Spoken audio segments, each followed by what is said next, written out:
దేవుని ప్రశస్త నామానికి మహిమ కలుగునుగాక.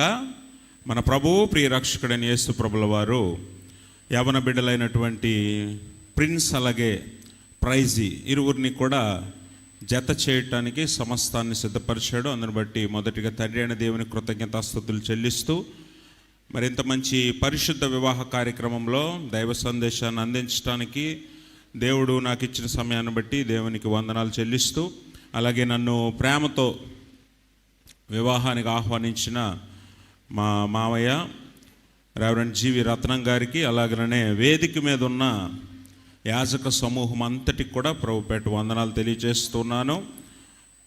మరి వివాహం అంటే చాలా సంతోషకరమైన విషయం. ఒక బైబిల్ స్కాలర్ ఫిలిప్ అనే ఆయన ఒక మాట అంటాడు, marriage is the most happiest thing on earth అని అంటాడు. భూమి మీద అత్యంత సంతోషకరమైన విషయం ఏదైనా ఉంది అని అంటే మానవ జీవితంలో అది వివాహమే అంటాడు. మరి అటువంటి వివాహము మన జీవితాల్లో ఎంతో సంతోషాన్ని, ఆనందాన్ని తీసుకొస్తుంది. అందుకే దేవుడు ఏదైనా వనంలో మొట్టమొదటిగా వివాహాన్ని ఆయనే ప్రతిష్ఠ చేశాడు. కనుక మానవ జీవితాలకు వివాహము చాలా ఆశీర్వాదకరము, దీవెనకరం అనే విషయాన్ని మనం అందరం ఎరిగే ఉన్నాం. అయితే ఇంతమంది అనుభవజ్ఞులు, వయసులో పెద్దవారైనటువంటి దైవజనుల మధ్య నాకు దేవుడిచ్చిన అవకాశాన్ని బట్టి మరొకసారి దేవాది దేవునికి వందనాలు చెల్లిస్తూ, వివాహం గురించి నాకు పెద్ద అనుభవం లేదు. ఎందుకనంటే నాకు కూడా పెళ్ళి కొన్ని సంవత్సరాలు అవుతుంది. కనుక ఈ పాస్టర్ గారుల మధ్యలో వివాహం గురించి చెప్పాలంటే, నాలాంటి యవ్వన పాస్టర్ గారు ఇలాంటి అనుభవజ్ఞులైన పాస్టర్ గారి దగ్గరికి వెళ్ళి, అయ్యగారు రేపు పొద్దున ఒక వివాహం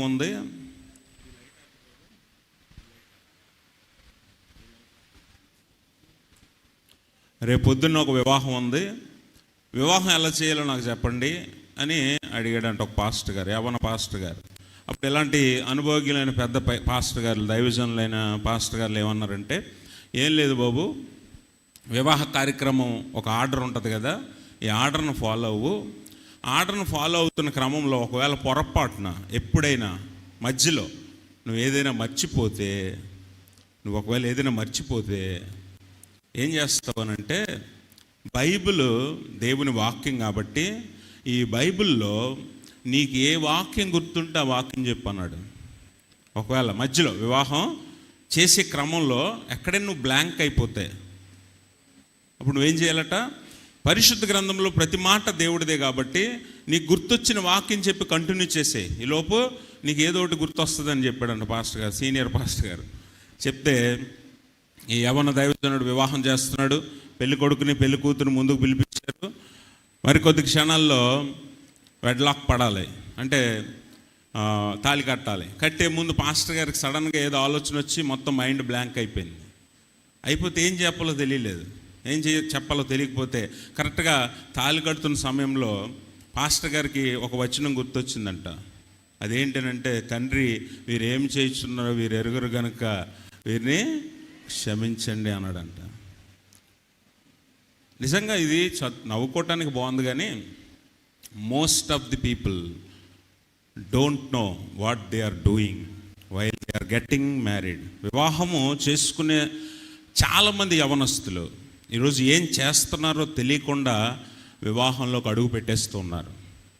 విశ్వాసిగా, ఒక దేవుని బిడ్డగా, దైవ కుటుంబముగా, దేవుని బిడ్డలుగా, ప్రత్యేకంగా వీరిద్దరు కూడా దైవ సేవకుల పిల్లలు.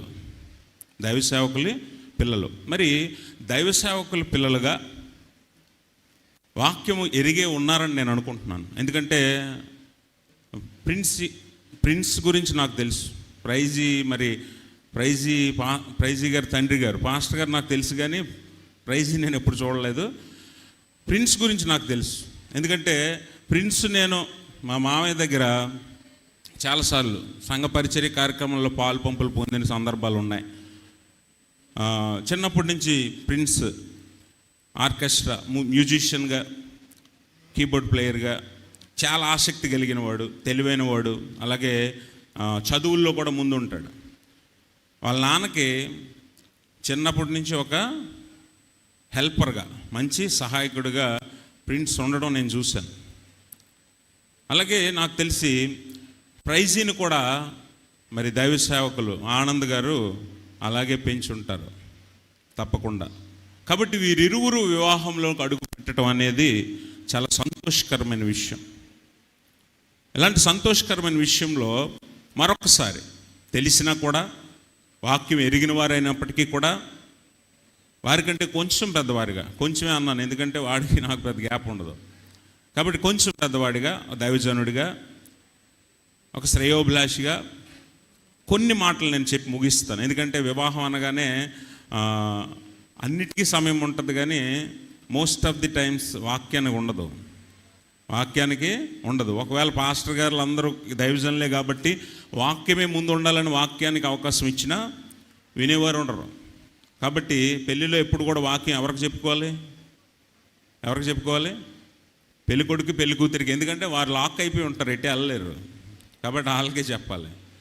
అయితే వినేవారు వినొచ్చు.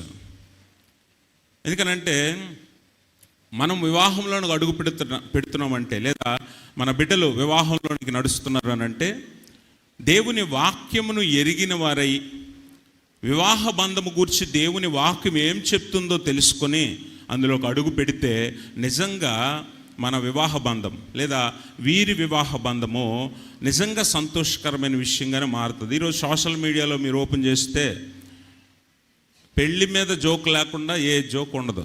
ఉంటుందా? పెళ్లి మీద జోక్ లేకుండా, భార్య మీద కానీ భర్త మీద కానీ జోక్ లేకుండా ఏది కూడా ఉండదు. కానీ వాస్తవానికి బైబిల్ చెప్తుంది ఏంటంటే, వివాహం అన్ని విషయాల్లో మోస్ట్ హానరబుల్ థింగ్ అన్ ఎర్త్. అన్నిటిలో కూడా వివాహం ఘనమైనదని బైబిల్ చెప్తుంటే, బయట ఏం జరుగుతుందట? వివాహమే ఈరోజు జోక్ అయిపోయింది, సెంటర్ ఆఫ్ ది అట్రాక్షన్ అయిపోయింది. పెళ్ళే ఒక జోక్ అయిపోయింది. ఎందుకనంటే వారు వివాహ బంధంలోనికి అడుగు పెట్టాలని ఆసక్తిగా ఉన్నారు, కానీ ఎలా అడుగు పెట్టాలో, వివాహము ఎలా ముందుకు సాగించుకోవాలో తెలియట్లేదు. అందుకనే మన వివాహ బంధం కొన్నిసార్లు అనేక మందికి అపహాస్యం అయిపోతుంది, కామెడీ అయిపోతుంది.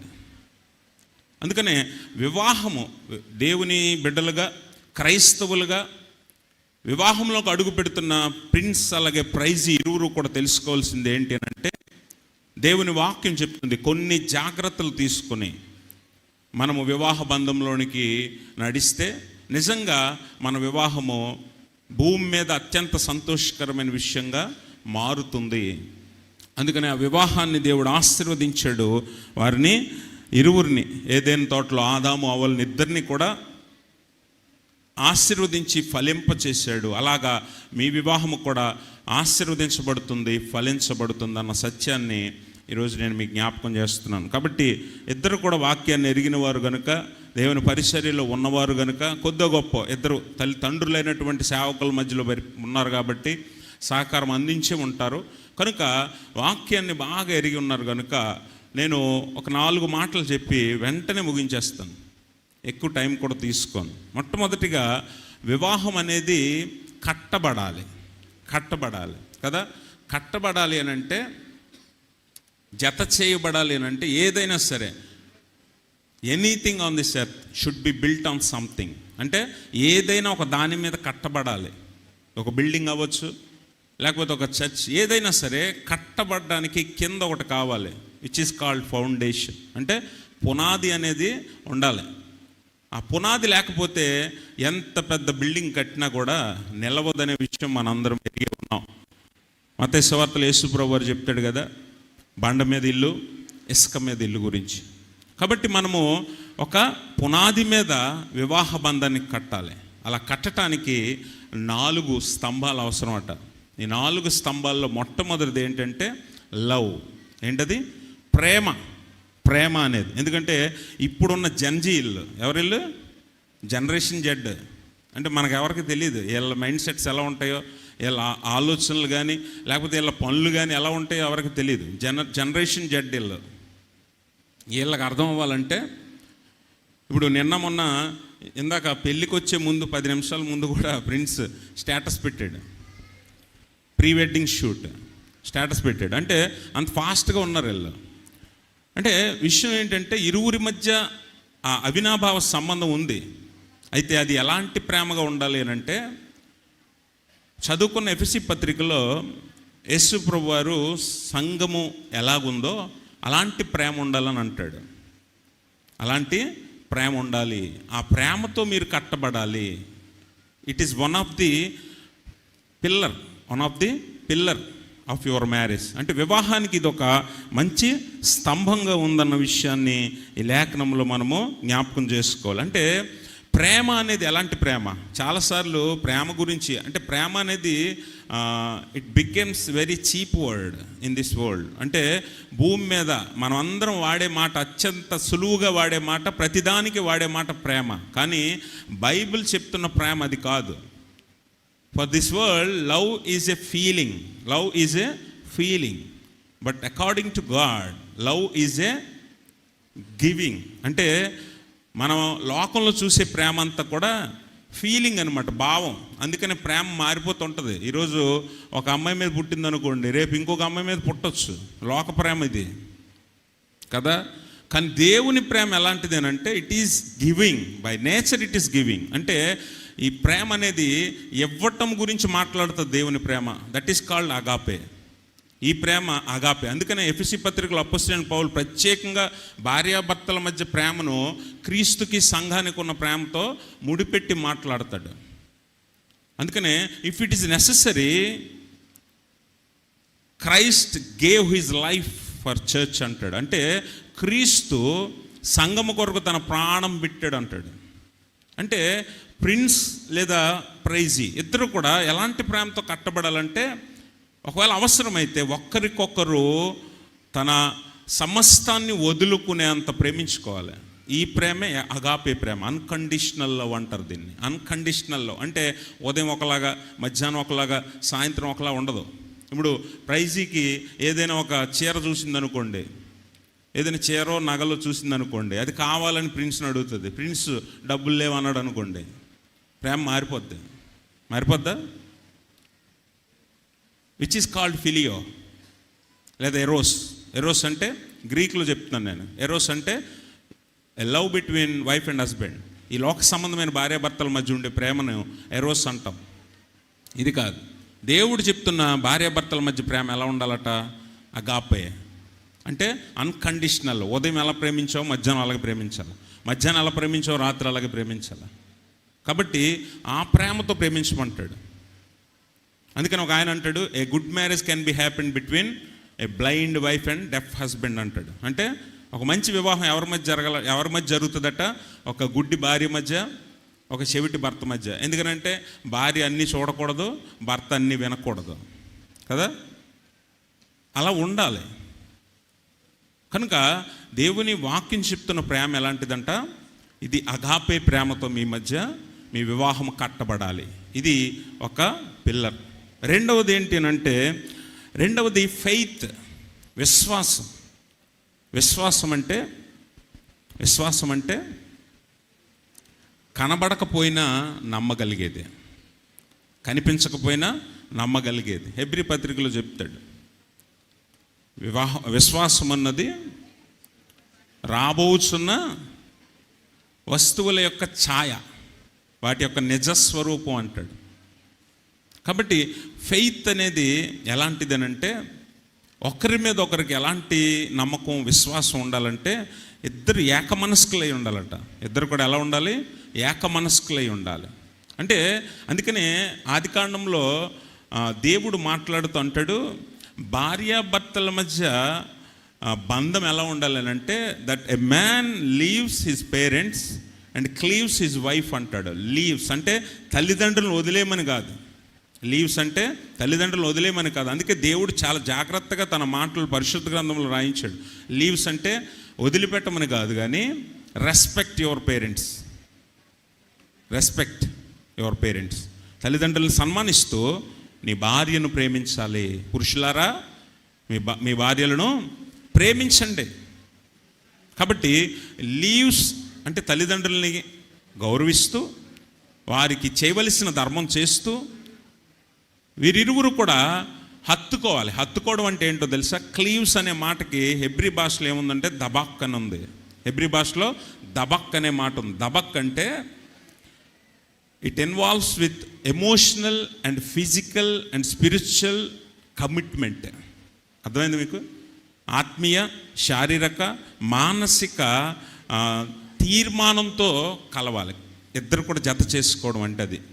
ఇద్దరు ఒకరినొకరు హత్తుకోవడం అంటే అది. శారీరకంగానే కాదట, మానసికంగాను ఆత్మీయంగాను కూడా ఒక్కటిగా ఉండాలి. అందుకని వారిద్దరికి 2 ఆలోచనలు ఉండకూడదు, ఇద్దరికి 2 అభిప్రాయాలు ఉండకూడదు, ఇద్దరికి 2 కోరికలు ఉండకూడదు. ది బోత్ బికేమ్ వన్ అంటాడు. 1 ఫ్లెష్ అంటే ఒక్క శరీరము.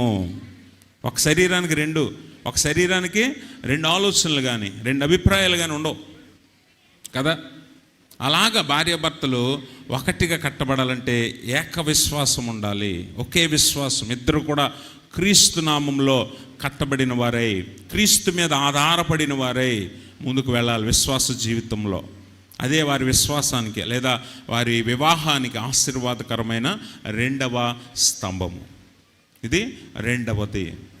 3వది ఏంటి అని అంటే మనం గమనించినట్లయితే 3వది బోత్ రెస్పెక్ట్ ఈచ్ అదర్, అంటే మర్యాద. చాలాసార్లు ఈ భారతదేశం ఎలాంటి దేశం అంటే పురుషాధిక్య దేశం కదా. ఈ రోజుకి స్త్రీలు చాలామంది ఉద్యోగాలు చేసినా కూడా ఇంట్లో భర్తల ముందు కొంచెం తక్కువగానే ఉంటారు. భర్తలు కూడా అలా చూసేవారు ఉన్నారు. అయితే నాకు తెలిసి ఈ జనరేషన్ జెడ్ వాళ్ళు అలా చూడరు అనుకుంటున్నాను. ఇందాక నేను విన్నాను ఇక్కడి నుంచి. ఈరోజు చాలామంది మీలో ఎంతమంది మీ భార్యల్ని లేదా మీ భర్తల్ని భార్యలు పేరు పెట్టి పిలుస్తారు చెప్పండి? ఎవరైనా ఉన్నారు ఇక్కడ? ఉన్నారా? ఇందాక ప్రైజీ ప్రిన్స్ని పిలుస్తుంది, ప్రిన్స్ అని పిలిచింది. అర్థమైంది మీకు? అర్థమైందా? అంటే జనరేషన్ జెడ్ వాళ్ళు ఎలా ఉంటారంటే చాలా ఫాస్ట్గా ఉంటారు. నాకు తెలిసి ఈ బ్యారియర్స్ వారి మధ్య ఉండదని నేను అనుకుంటున్నాను. ఉండకూడదనే బైబిల్ చెప్తుంది. Respect each other. అందుకనే ఇద్దరు కూడా ఒకరినొకరు గౌరవించుకోవాలి.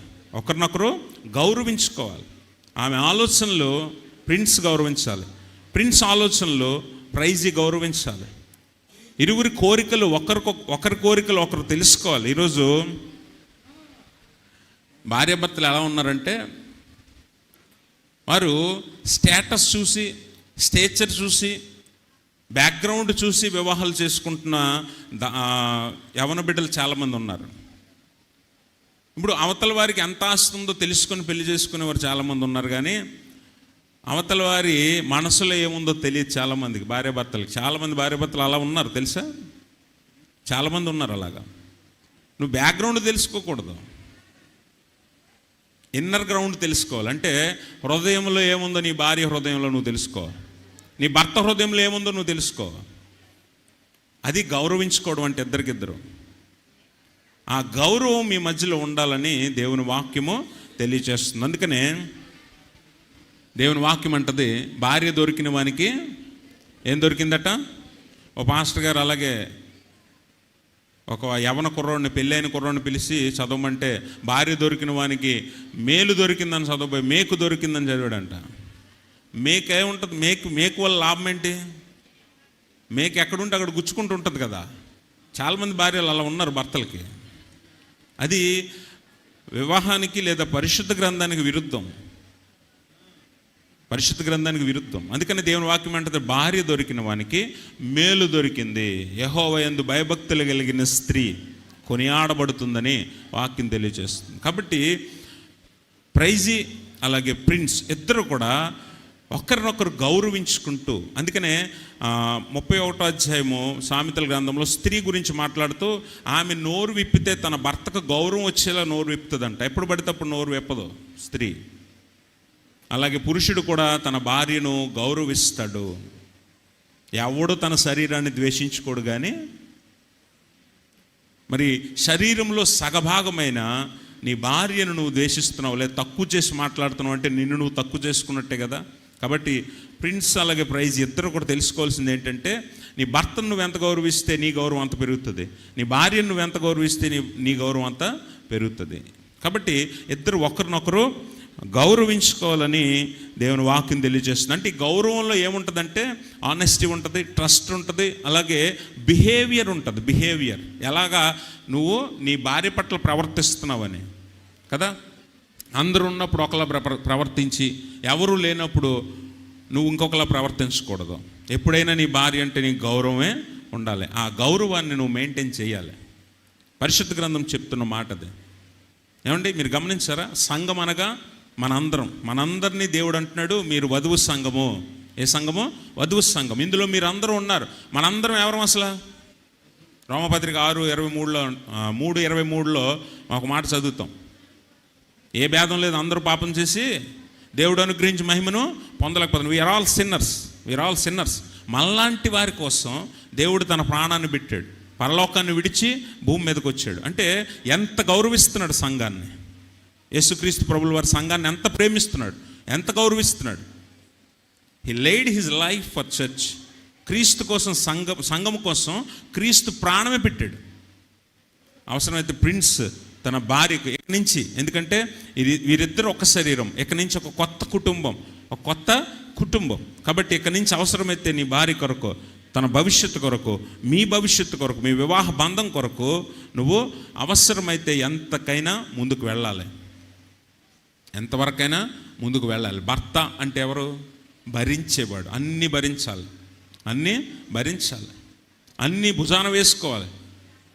కాబట్టి చిన్న వయసు అయినా ఇద్దరు కూడా మరి తగిన సమయం ముందు దేవుని చిత్త ప్రకారము వివాహ బంధంలో ఒక్కసారి మాకు కట్టబడబోతున్నారు. కాబట్టి వీరిరువురు కూడా ఆ మర్యాదను, గౌరవాన్ని తెలుసుకొని ఒకరి పట్ల ఒకరు మర్యాదపూర్వకంగా ప్రవర్తించుకుంటూ దేవుని వాక్యంలో, విశ్వాసంలో ముందుకు వెళ్ళాలని నేను తెలియజేస్తున్నాను. అన్నిటికంటే చివరిది ఇందాక చెప్పాను కదా, ఒకరినొకరు అర్థం చేసుకోవాలి. Understanding is the most important pillar of marriage. వివాహానికి అర్థం చేసుకోవటం, ఒకరినొకరు తెలుసుకోవటం, ఒకరి మనసులో ఏముందో ఒకరు తెలుసుకోవటం అనేది చాలా చాలా ప్రాముఖ్యమైన ఒక వివాహ స్తంభం. ఈ 4 నేను చెప్పాను కదా, అండర్స్టాండింగ్, అలాగే ఫెయిత్, రెస్పెక్ట్, అలాగనే లవ్ అనేవి, ఈ 4 ఉంటే మీ వివాహం అనేది చాలా చక్కగా కట్టబడిన, అంటే బండ మీద కట్టబడిన ఒక మంచి భవనంలాగా ముందుకు సాగుతుంది. అండర్స్టాండింగ్ అంటే ఈరోజు నేను ఇందాక చెప్పాను, ఇప్పటికీ నాకు తెలిసి వీళ్ళు చాలా స్పీడ్గా ఉంటారు కాబట్టి జనరేషన్ జెడ్ వాళ్ళు మరి ప్రైజీ ఇష్టాలు, ప్రైజీ కోరికలు, ప్రైజీ ఏం చేస్తుంది, హాబీస్ కానీ ఇవన్నీ ఎప్పటికీ తెలుసుకొని ఉంటారు కదా. ఒకరికొకరు మెసేజ్లు చేసుకుంటారు, లేకపోతే వీడియో కాల్స్, లేకపోతే కలుసుకోవటం. ఇప్పుడున్న మ్యారేజ్ కల్చరే ఇది కదా. పెళ్ళి అవ్వకముందే చాలా వరకు తిరగవలసిన చోట్ల తిరిగేస్తున్నారు, ఫోటోషూట్లు అయిపోతున్నాయి, అన్నీ చేసుకుంటున్నారు. కాబట్టి almost they both know each other. ఒకరినొకరు తెలుసుకుని ఉంటారు బాగా. అది మనకు చాలా అవసరం. అది ఇరువురు కూడా ఆ అండర్స్టాండింగ్ మీద ఉంటే వివాహ బంధాన్ని ఎలా నడిపించుకోవాలో వాళ్ళకే తెలుస్తుంది. అయితే పౌలు అంటాడు ఒక మాట వివాహం గురించి, వివాహం అనేది ఒక mystery, not a secret. Mystery అంటే ఏంటి? రహస్యం. మిస్టరీ అంటే ఒక మర్మం, సీక్రెట్ అంటే ఒక రహస్యం. Secret can be revealed, but a mystery can not be revealed. మర్మం అనేది ఎప్పటికీ తెలియబడదు, ఎప్పటికీ తెలియచేయకూడదు. అందుకే మిస్టరీ, వివాహం అనేది ఒక మిస్టరీ అంటాడు. ముస్టోరియస్ అనే ఒక గ్రీకు పదం నుంచి మాట్లాడాడు పౌలు ఈ మాట. ఈ వివాహం అనేది ఒక మర్మంలో ఉండాలట. అంటే వీళ్ళిద్దరి మధ్యలో ఏం జరుగుతుంది ఎవరికి తెలియకూడదు. Even though it is parents, వాళ్ళ తల్లిదండ్రులు వచ్చినా కూడా, మా నాన్నకి చెప్తానని ప్రైజీ, మా నాన్నకి చెప్తానని ప్రిన్సు, ఇద్దరు కూడా తల్లిదండ్రులకు చెప్పుకుంటే అక్కడి నుంచి అలా బయటకు వెళ్ళిపోయి ఎక్కడికి వెళ్ళిపోద్ది, వివాహ బంధం రోడ్డు మీదకి వెళ్ళిపోద్ది. అందుకే mystery can not be revealed, ఎప్పటికీ అది తెలియబడకూడదు.